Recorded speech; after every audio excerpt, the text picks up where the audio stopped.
invites all of us to the table, inviting the women to the table. See, we've got courage like Miriam to save Moses and instill in him the devotion to the Lord. See, let my people go would only be a theory if it weren't for the women who wonder and wander like all the Marys in the Bible.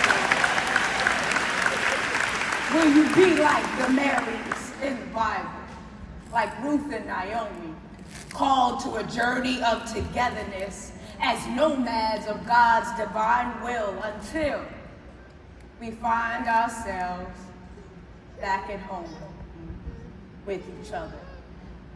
Courage in our efforts to lead like our predecessors. So we give thanks for movements that have led us here. The suffrage movement, the feminist movement, the civil rights movement, the equal pay movement, the womanist movement, the mujerista movement, the movement for women's lives, the movement for Stonewall, the equal pay movement, and the list goes on. Wander.